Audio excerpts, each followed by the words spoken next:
Como eu já disse, por mais exaustivo que seja a função do gestor de desenvolver sistemas para melhorar a qualidade de serviço do tribunal, é importante que caia a ficha de que há necessidade de ensinar a utilizar o processo eletrônico para o público em geral.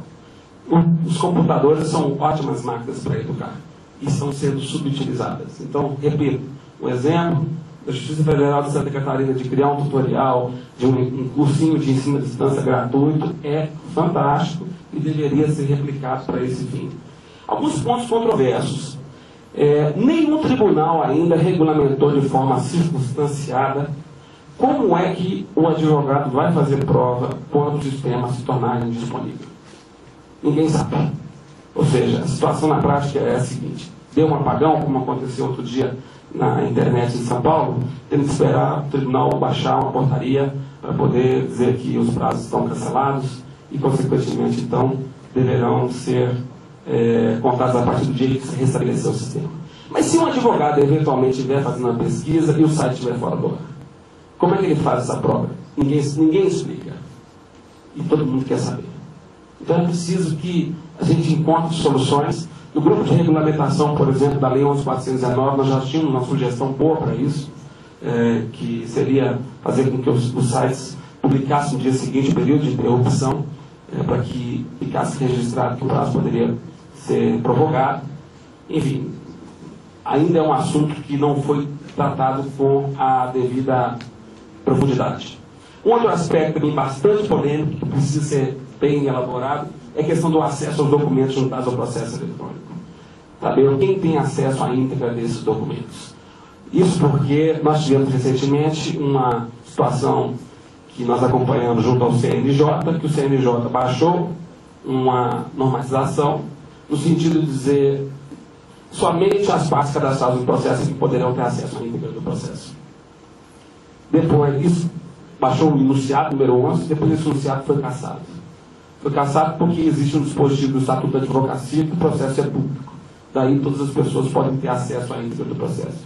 Então a definição do que é processo público em relação à acessibilidade é algo que precisa ser tratado com mais determinação, até porque existe legislação específica sobre esse assunto que muitas vezes não está sendo obedecida no momento do desenvolvimento do sistema. Padronização do desenvolvimento e da operacionalização do processo eletrônico, que está preceptuado no artigo 14 da lei, é um outro aspecto a ser enfrentado, e nós entendemos que isso se traduz em interoperabilidade. Interoperabilidade, pelo que nós estamos vendo, vai ser simplesmente a possibilidade de reaproveitar os dados que estão numa determinada instância e não precisam ser gerados novamente, não precisam ser redigitados novamente quando vão subir para outro tribunal, ou o próprio tribunal.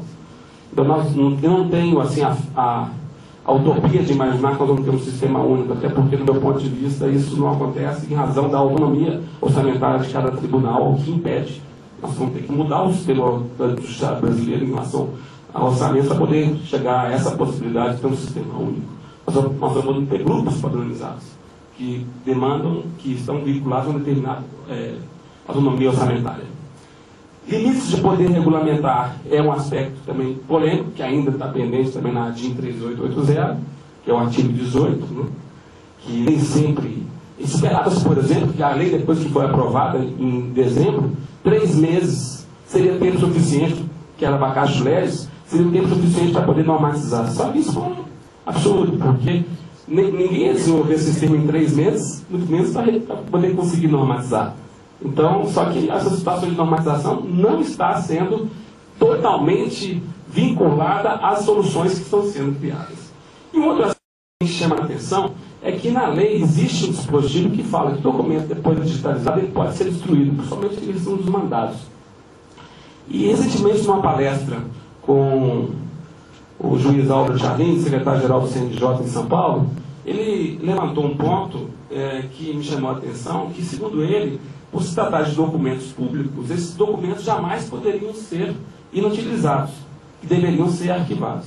Eu confesso que ainda não fiz um estudo profundo a respeito desse tema, gostaria de de prosseguir nesse assunto, para saber se até que ponto que, de fato, o tribunal, depois de digitalizar papel, poderia eliminar, rasgar, enfim, não utilizar qualquer papel só para poder seguir com o formato digital, considerando que esse é um documento público.